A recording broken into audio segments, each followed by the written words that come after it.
নমস্কার দর্শক বন্ধুরা, দেখছেন ডিডি ত্রিপুরা। দর্শক বন্ধুরা, আমাদের জীবনে সুখের সময় বা আনন্দের সময়গুলোতে আমরা কিন্তু আশপাশে আমাদের অনেক মানুষ পাই, কিন্তু যখন কেউ বিপদে পড়ে বা সংকটময় পরিস্থিতিতে আমরা ছুটে যাই অসুস্থ হলে একজন চিকিৎসকের কাছে, যিনি আমাদের চিকিৎসা পরামর্শ দিয়ে হোক বা বিভিন্নভাবে চিকিৎসা করে সুস্থ করে তোলেন।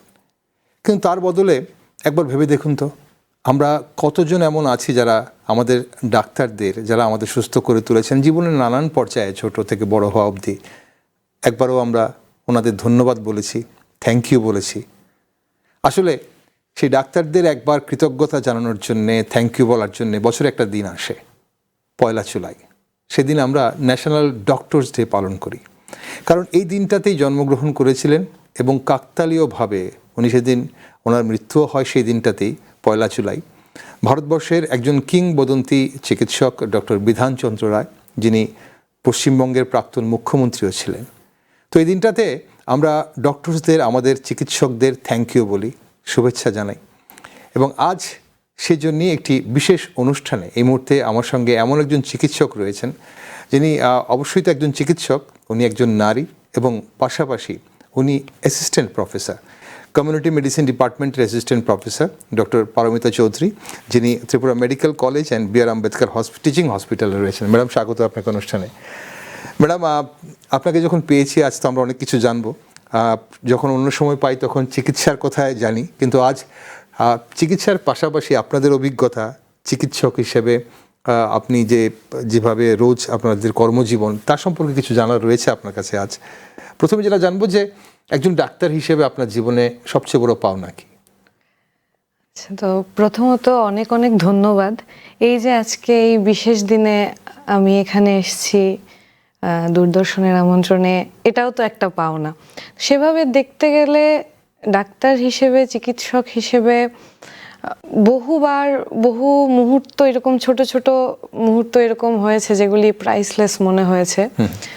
তো একটা দুটো বলতে পারি, যেমন খুব শুরুর দিকে অনেকেই হয়তো এটা নিয়ে কনফিউজ থাকবেন যে আমরা যখন কলেজে পড়তে যাই মেডিকেলে, তখন আন্ডার গ্রাজুয়েটে মেডিকেলে ভর্তি হওয়া মানে কিন্তু নামের আগে সেই প্রিফিক্সটা আসছে না, ডিআর, যেটা ডক্টরটা লেখা হয় না, সেটা আস্তে আস্তে মোটামুটি আমরা যখন প্রভিশনাল একটা আমাদের রেজিস্ট্রেশন হয় ইন্টার্নশিপে উঠে যাওয়ার পরে, তখনই সেই দায়িত্বটা আসে।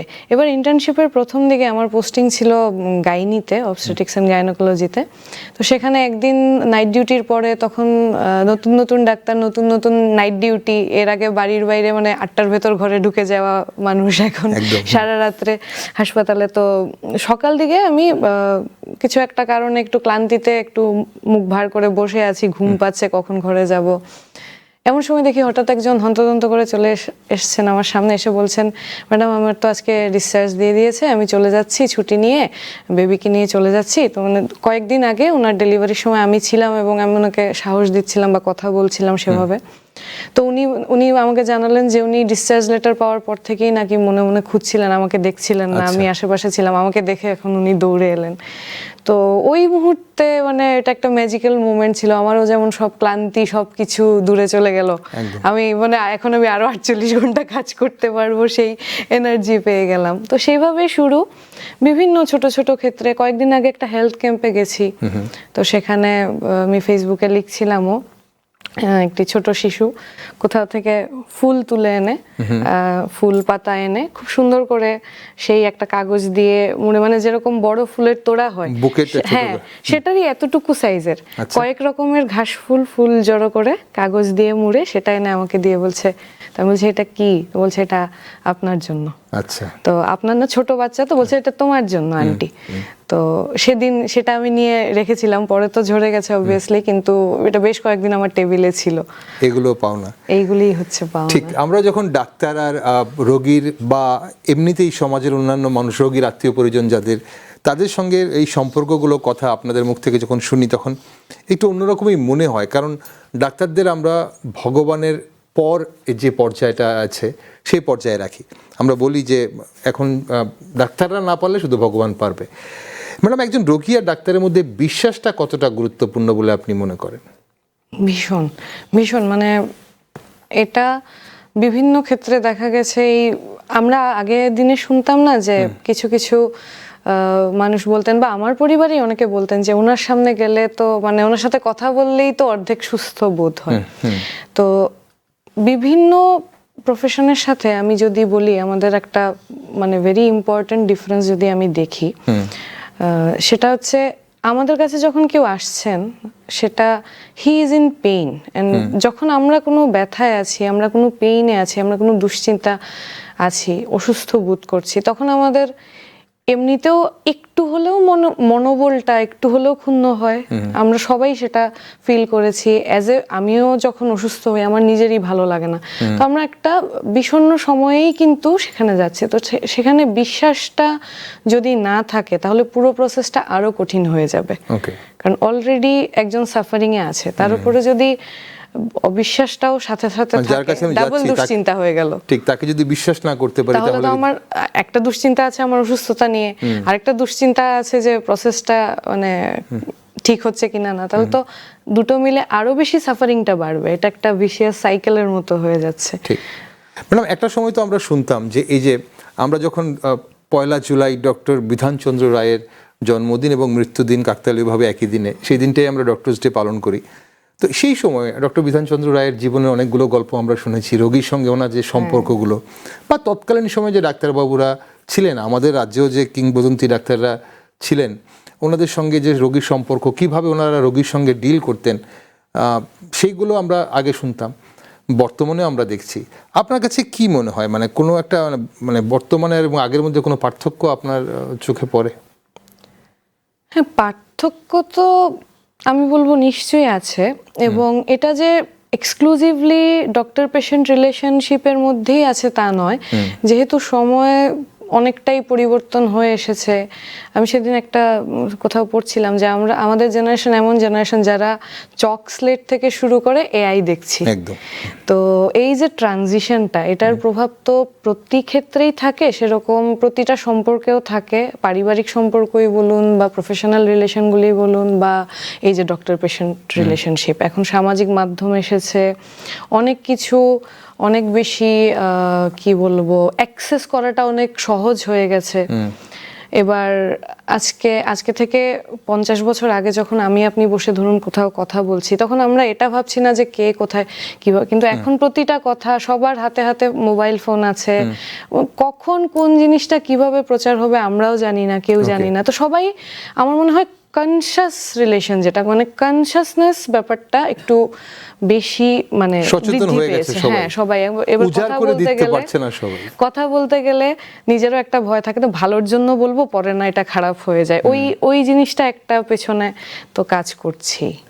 ওকে, মানে এটা আপনাদের মানে চিকিৎসকদেরও আপনারা একই জিনিসটা হচ্ছে আপনি বলতে। এটা এক্স্যাক্টলি শুধু চিকিৎসক না, এটা আমি বলছি সবার জন্য প্রযোজ্য। এবার সেটা সব রিলেশনকে একটু হলেও মডিফাই করছে, তার মধ্যেই মানে ডক্টর পেশেন্ট রিলেশনটাও অন্তর্গত। ম্যাডাম, এই যে আপনি বলছিলেন মোবাইলের যুগে আসলে এখন সব জায়গায় কে কোথায় কিভাবে রেকর্ডেড হচ্ছে বা কিভাবে সাউন্ড রেকর্ড হচ্ছে সেগুলো এখন বলা যাচ্ছে না, কিন্তু আরেকটা জিনিস হচ্ছে যে এই যে সোশ্যাল মিডিয়া বা ইন্টারনেটের যুগে এখন রোগীদের চিকিৎসা করাটা কতটা চ্যালেঞ্জিং হচ্ছে। কারণ অনেক রোগীরা, বিশেষ করে একটু যারা শিক্ষিত, যারা একটু অ্যান্ড্রয়েড ফোন ব্যবহার করছে, অনেকেই নিজেরাই দেখে নিচ্ছেন কি করতে হচ্ছে, কি ওষুধটা দিলেন, সেই ওষুধটা কিসের জন্য হবে, সেখানে আর্গুমেন্ট অনেকেই নাকি করছেন। তো সেই জায়গাটা কতটা চ্যালেঞ্জিং মনে হচ্ছে?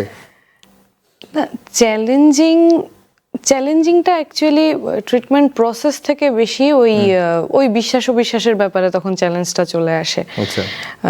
এবার আমাদের মন না এত স্ট্রং একটা পাওয়ার, যে আমরা যদি একটা ধরে নিই যে মানে আমরা যদি একটা ফিক্স হয়ে যাই যে দিস ইজ দিস, তখন অন্য জিনিসগুলিকে কেউ বোঝালেও সেটা বোঝাটা শক্ত হয়ে যায়। আমাদের মন সেটাই শুনতে চায় যেটা আমরা চাইছি। আপনি দেখবেন আপনার সামনে এখন দুটো অপশন আছে, এবার আপনার যদি অপশন এ পছন্দ হয়, আপনি 10টা রিজন খুঁজবেন এটাকে স্ট্যান্ড করানোর জন্য। অপশন বি এর পক্ষেও কিন্তু 10টা রিজন আছে, কিন্তু আমার মন সেটা খুঁজবে না বা আপনার মন সেটা খুঁজবে না। তো একই জিনিসটা হয়ে যায় যখন ডক্টর পেশেন্ট মানে রিলেশনে, এই একবার যদি একটা ভুল কিছু একটা মানে ঠিক ভুলও বলা যায় না, বিভ্রান্তিমূলক myth is the correct word. তো সেটাকে মানে তখন কাজটা একটু বেড়ে যায় আর কি, মানে আমাদের কাজটা একটু বৃদ্ধি পেয়ে যায়। যেমন একজন এসছেন, ওনার কথা বলছেন, আমরা যথাসাধ্য চিকিৎসার চেষ্টা করছি, এটা হচ্ছে একটা। এবার এসছেন এবং আমি যথাসাধ্য চেষ্টা করতে গিয়ে দেখছি যে না, কিছু মিথ আছে যেগুলিকে আমার আগে ব্রেক করতে হবে, মিথ বাস্ট করতে হবে, তারপর আমার চিকিৎসাটা সেখানে। তো ওই একটু হার্ডলস চলে আসে, কিন্তু আমি তবুও বলবো যে এখনো সেই অর্থে আমরা দেখি অনেক সময় অনেক দুর্ভাগ্যজনক ঘটনা পড়ি, শুনি, কিন্তু আমাকে যদি কেউ সরাসরি জিজ্ঞেস করে যে ডু ইউ বিলিভ যে এখনো বিশ্বাসটা আছে, আমি বলবো ম্যাক্সিমাম টাইম বিশ্বাস আছে। না থাকলে এত এত চিকিৎসা পদ্ধতি বা এত হাসপাতাল, রোজ আপনি দেখবেন ওপিডিতে কত কত মানুষ, শত হাজার মানুষ আসছেন।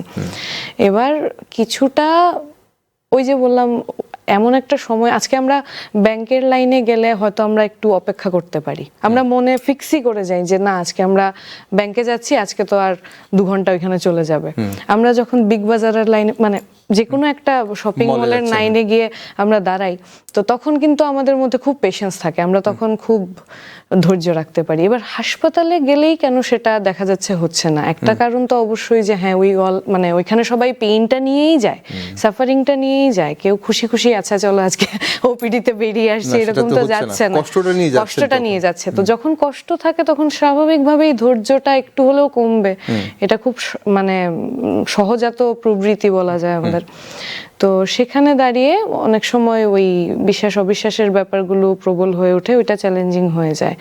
আরেকটা জিনিস যেটা আমি বলবো, এখন কর্পোরেট সিস্টেম বা এখন বর্তমানের যে সিস্টেম আছে চারদিকে, এটা অনেকটাই ব্যাপারটা এরকম হয়ে গেছে, it's like a client service, ওই রকমের একটা ব্যাপার চলে আসছে আস্তে আস্তে, এখনো ততটা আসেনি, কিন্তু আস্তে আস্তে মনে হচ্ছে আমরা একটা ট্রানজিশনের মধ্যে দিয়ে যাচ্ছি। আমি বলছি না রোগীকে ক্লায়েন্ট, মানে ওই রকম একটা মাইন্ডসেট চলে আসছে মানুষের মধ্যে যে আমি গেছি, আমি পয়সা দিচ্ছি, তাহলে কেন আমি লাইনে দাঁড়াবো, মানে কাস্টমার কেয়ার। তো এবার হেলথ সার্ভিসটাকে যদি আর 5টা কাস্টমার কেয়ারের সাথে তুলনা করতে যায়, তাহলে কিছু না কিছু বাধা আসবেই। একজন হয়তো বসে আছেন, একজন, আমার সাথে এরকম একটা ঘটনা হয়েছিল ইন্টার্নশিপে, আমার মনে আছে, আমি দিন তারিখক্ষণ আমি মানে পার্টিকুলার কিছু বলবো না, ইমার্জেন্সিতে ছিলাম এবং দুজন এসছেন, দুজনের দুটো সমস্যা, একজনের পায়ে কেটে গেছে, একজনের মাথায় লেগেছে। এবার আমার সঙ্গের জন ভেতরে একজন খুব ক্রিটিক্যাল পেশেন্ট আছেন আমার সঙ্গের, তো তিনি আসলে আমরা দুজন হব, নাহলে আমি ওই মুহূর্তে আমি কিছু সময়ের জন্য একা ছিলাম, মানে ডাক্তার হিসাবে একা ছিলাম, আমার সঙ্গে আমার অন্য টিম ছিল, নার্সেস এবং ওরা। তো আমি প্রথমে করেছি কি, যিনি হেড ইনজুরি আছেন আমি ওনার দিকে এগিয়ে যাচ্ছি, তো যার পায়ে ব্যথা, মানে পায়ে কেটে গেছে, তো উনি একটু মানে একটু অফেন্ডেড হয়েছিলেন। তো এই যে ছোট ছোট জিনিসগুলি আছে, এবার আমার কাছে মনে হয়েছে যে ওইটা দেখাটা ফার্স্ট প্রায়োরিটি, ওনারটা ইমার্জেন্সি বেশি। এবার যার পায়ে লেগেছে উনি তো আর বুঝতে পারছেন না যে আমি কেন ওই দিকে যাচ্ছি, উনি ভাবছেন হি ইজ ইন পেইন, ওনার কাছে ওনার পেনটাই মারাত্মক এবং আই ক্যান আন্ডারস্ট্যান্ড দ্যাট। তো তখন উনি একটু রাগারাগি করছিলেন, তো আমিও একটু আরে দাঁড়ান আসছি, মানে আমিও তখন একটু ধমক দিয়ে, অনেক সময় ধমকও দিতে হয়, তো ধমক দিয়ে আরে আপনি একটু দাঁড়ান না, আসছি তো বলে আমি সাথে সাথে আবার যথাসম্ভব মানে যতটুকু তাড়াতাড়ি পারি এদিকটা করে ওদিকে গেছি। তো তখন আমার ওইটাই মনে হয়েছিল যে মুহূর্তের জন্য আমারও রাগ হচ্ছিল যে আরে ভদ্রলোক ধৈর্য ধরছেন না কেন, কিন্তু তারপর আমার মনে হয়েছে আজকে আমার পায়ে কাটলে আমিও তো এইরকমই করতাম। তো এরকম ছোট ছোট ব্যাপারে আমরা আসলে সবসময় ওই যে বলে না গ্রাস is greener on the other side, আমরা তো যখন অ্যাজ এ পেশেন্ট যখন কোথাও যাই, মানে আমি ধরুন আজকে অ্যাজ এ পেশেন্ট যাচ্ছি একটা চেম্বারে, আমি একটা দিক দেখছি, আমি দেয়ালের এদিক থেকে একটা অংশ দেখছি, ভেতরে কি চলছে, ওইখানে কি চলছে, there is a lots of things going on. ঠিক আমার থেকে বেশি ইমার্জেন্সি কারো আছে কিনা সেটা আমরা হয়তো বোঝার চেষ্টা করি না, কারণ আপনি যেটা বললেন যে আমরা আসলে কষ্টে থাকি বা পেইনে থাকি। ম্যাডাম এই জায়গাটাতে এই চ্যালেঞ্জটা থেকে আমার আরেকটা জিনিস মনে হচ্ছে, being a doctor you are also a assistant professor, তো একজন চিকিৎসকও আবার একজন টিচারও আপনি, তাহলে সে জায়গায় দাঁড়িয়ে আপনার কাছে কোনটা বেশি চ্যালেঞ্জিং মনে হয়, একজন রোগীকে সুস্থ করে তোলা নাকি ভবিষ্যৎ প্রজন্মের চিকিৎসক তৈরি করা, ডাক্তার তৈরি করা? আমার মনে হয় দু রকমের, মানে একটা হচ্ছে শর্ট টার্ম আর একটা হচ্ছে লং টার্ম। আচ্ছা। মানে রোগীকে সুস্থ করে তোলাটা অবশ্যই একটা মানে কিছুদিনের ব্যাপার, আর সেখানে দেখতে গেলে একজন ছাত্র বা ছাত্রী যে সবেমাত্র স্কুল পাশ করে তার সেই শিশু সুলভতা বা সেই অ্যাডোলেসেন্ট পিরিয়ডে সে আমাদের সামনে সে কলেজে এসে উঠেছে, তো তাকে সেইভাবে সেখান থেকে একজন সম্পূর্ণ সিভিলাইজড একজন ডক্টর বানিয়ে, তো সেটা অনেক দীর্ঘ একটা প্রসেস। চট করে আমি কম্পেয়ার করতে পারছি না দুটোতে। দুটোতে দু রকমের চ্যালেঞ্জ আছে, দু রকমের আনন্দ আছে, কিন্তু ওইটা একটু দীর্ঘ সময়ের টিচিং প্রফেশনটা দীর্ঘ সময়। এবং আরেকটা হচ্ছে যেটা আমরা বলি যে সাইক্লিক্যাল, মানে আজকে ওদের সাথে দেখা হচ্ছে, পরে আবার ইটস লাইক এ সাইকেল, মানে প্লাস মাইনাস চলতে থাকে অনেক বা অনেক সময় এরকমও হয় যে ওরা পাশ করে বেরিয়ে আবার যখন আসে, হয়তো কোথাও পিজি করতে চলে গেছে বা এমডি করতে বাইরে গেছে বা অন্য কলেজে গেছে, তো আসলে যে আমি আগরতলা এসেছিলাম ম্যাডাম, ভাবলাম আপনাদের সাথে একটু দেখা করে যাই, ওই জিনিসগুলি খুব ভালো লাগে। ওটাও একটা পাওনা। ওইটাও একটা পাওনা অবভিয়াসলি। ম্যাডাম, এই যে আমরা যখনই কোনো কিছু কম্পেয়ার করি, এই যে বিশেষ করে ডক্টর বিধানচন্দ্র রায়ের জন্মদিনে যখন আমরা ডক্টরস ডে পালন করছি, তখন এই যে আগেরকার সঙ্গে এখনকার তুলনাটা সবসময় বরাবরই চলে আসে। বলা হয় আগে নার্ভ ধরে, হাত ধরে ডক্টর বিধানচন্দ্র রায় দেখে বলে দিতে পারতেন বা হাত ধরে বলে দিতে পারতেন যে কি সমস্যা হচ্ছে বা কি হয়েছে। আজ তো টেকনোলজির বা প্রযুক্তির এত আপগ্রেডেশনে অনেক রোগ নির্ণয় করা সহজ হয়ে গেছে। তো কি মনে করেন, আধুনিক এই প্রযুক্তির কারণে রোগ নির্ণয়টা সহজ হওয়াতে চিকিৎসাটা এখন বেশি পাচ্ছে মানুষ? সার্বিকভাবে দেখতে গেলে তো দেখুন, প্রযুক্তির এটা ওই প্রশ্নটার মতো হয়ে গেল আর কি। আমরা যে ছোটবেলা ডিবেট করতাম যে বিজ্ঞান আশীর্বাদ না অভিশাপ, ব্যাপারটা এরকম, সবকিছুরই দুটো সাইড থাকে। এবার প্রধান কথা যেটা, সময়ের সাথে সাথে এই যে ডায়াগনোসিসের ব্যাপারগুলি আমরা যখন মানে আমি যখন ফার্স্ট ইয়ারে ছিলাম, ওটা ছিল 2011 সাল, আজকে থেকে 15 বছর আগে।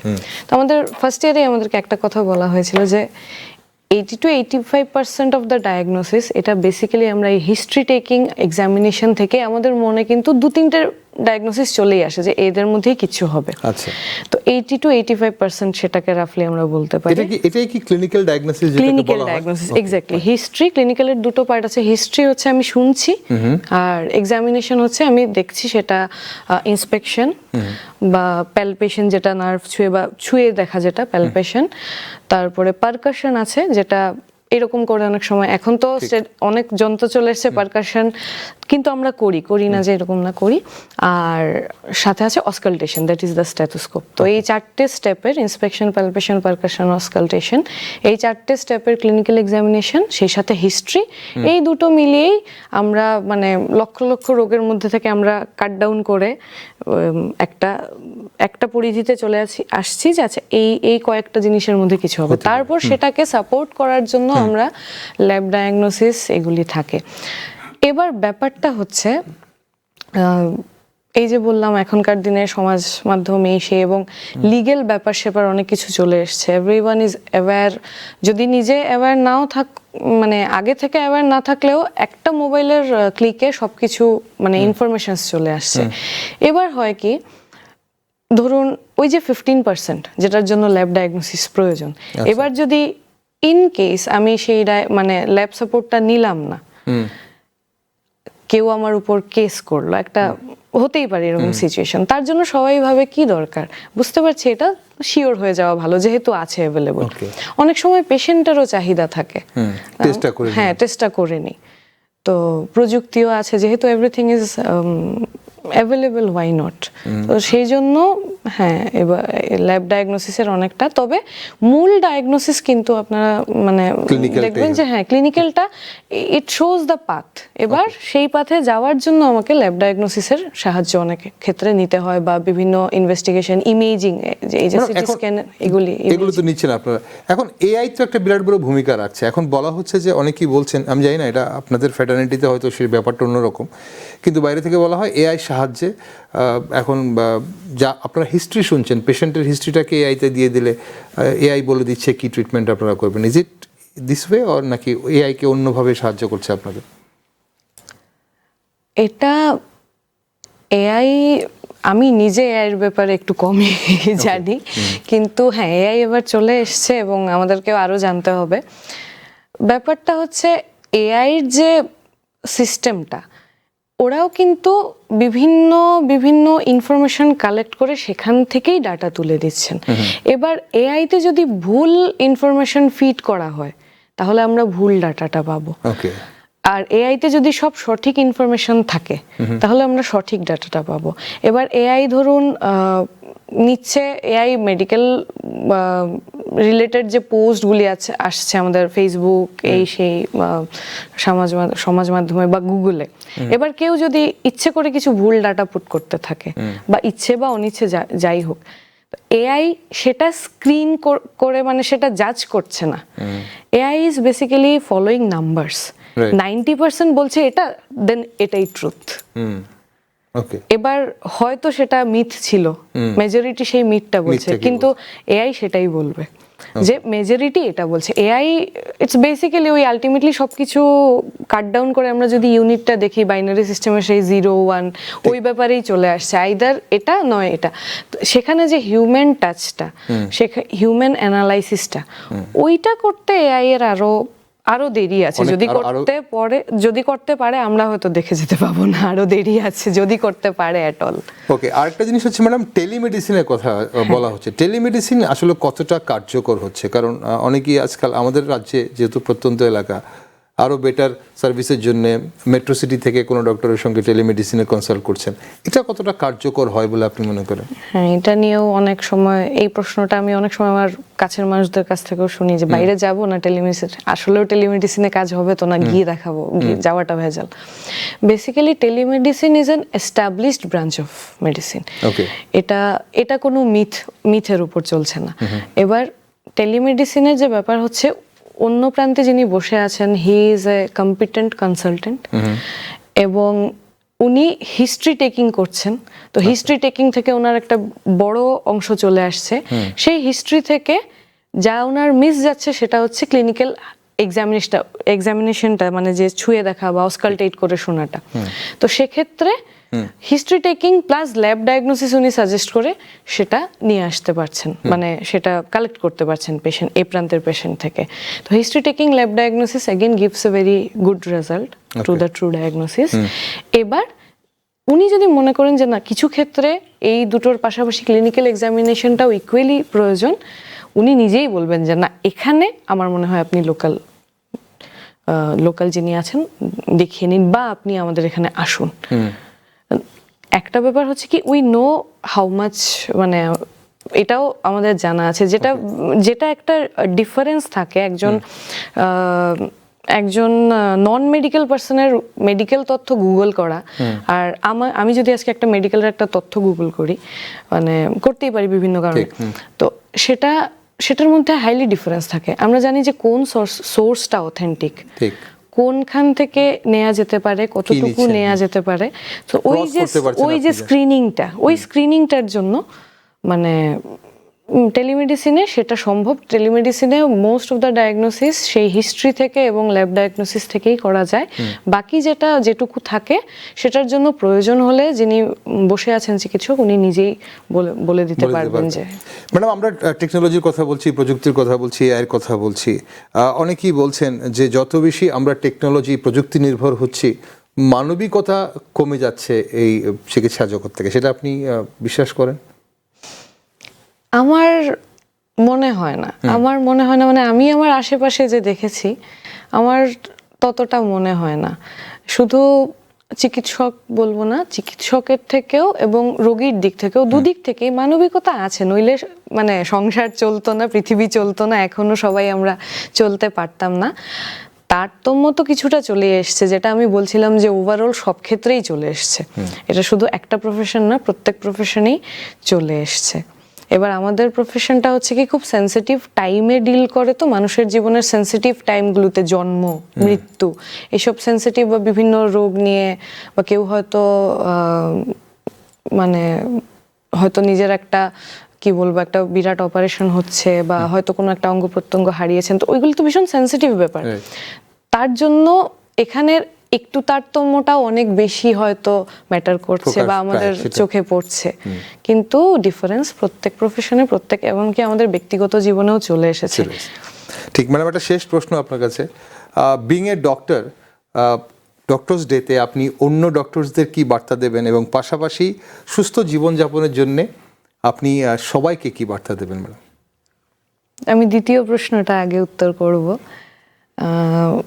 দের ইজ এ কোটেশন, আমার এক্স্যাক্টলি মনে নেই, এরকম কিছু ছিল যে everything in life is very important unless you are sick, only then you understand how important health is. তো আমরা সবসময় আচ্ছা দেরি হয়ে যাচ্ছে, আজকে লাঞ্চ স্কিপ করে চলে যাই, আরে ঘুম থেকে উঠতে দেরি হয়েছে, ঠিক আছে ব্রেকফাস্ট ওখানে গিয়ে কিছু খেয়ে নেবো। আমরা ছোট ছোট ক্ষেত্রে হেলথগুলিকে মানে হেলথের যে প্রয়োজনীয় জিনিসগুলিকে নেগোশিয়েট করি, নেগলেক্ট করি, কিন্তু একদিন গিয়ে যখন ফলটা আসে তখন মনে হয় আরে আরো আগে থেকে সচেতন হওয়া। তো সেটা করবেন না। আমার সাবজেক্ট প্রিভেন্টিভ মেডিসিনের, কমিউনিটি মেডিসিনের, তো আমি সেটাই বলবো যে prevention is better then cure, সময় থাকতে যেটাই। তো সেটা আপনার দ্বিতীয় প্রশ্নটা। প্রথম যেটা প্রশ্ন, আমি জুনিয়র আমার সিনিয়র ডাক্তারদের থেকে শিখছি, আমি আমার জুনিয়রদের থেকে বা আমার সহকর্মীদের যারা মেডিকেল ফিল্ডে আছেন, নন ডক্টরও যারা আছেন, সবার থেকেই তো আমরা শিখছি, রোজ অনেক কিছু শিখছি। তো বড়দেরকে আর কি বলবো, ছোটদের জন্য এটাই বলবো যে a doctor is always a student. তো সবসময় যাতে সেই ওপেন মাইন্ডটা থাকে যে আমরা আরো নতুন কিছু আসছে, নতুন কিছু, সেই লাইফ লং লার্নার হওয়ার জিলটা যাতে থাকে আমাদের, সেটাই আমরা চেষ্টা করি, এটাই আর কি বলবো। অসংখ্য ধন্যবাদ ম্যাডাম আপনাকে, আর আপনাকেও অবশ্যই হ্যাপি ডক্টরস ডে। ভালো থাকবেন আপনারা ভালো থাকলেই আমরা ভালো থাকবো। অসংখ্য ধন্যবাদ। অনেক অনেক ধন্যবাদ দাদা। দর্শক বন্ধুরা, চলুন আজ এই বিশেষ দিনে, ডক্টরস ডের দিনে, আপনি আপনার ডাক্তারকে, যিনি আপনাকে সুস্থ করে তুলেছেন জীবনের যে কোনো পর্যায়ে, যদি মনে থেকে থাকে, চলুন একটা ফোনটা তুলুন, একবার ফোন করে ওনাকে বলুন থ্যাংক ইউ, বা একবার গিয়ে ওনার সঙ্গে দেখা করুন, গিয়ে বলুন থ্যাংক ইউ। ডক্টরসদের ধন্যবাদ জানানোর দিন, ডক্টরসদের প্রতি কৃতজ্ঞতা জানানোর দিন 1 জুলাই। তো আপনারা সবাই ভালো থাকবেন, সুস্থ থাকবেন, এবং আমাদের আশপাশের ডাক্তাররাও যেন ভালো থাকে, এটাই আমাদের আশা। নমস্কার।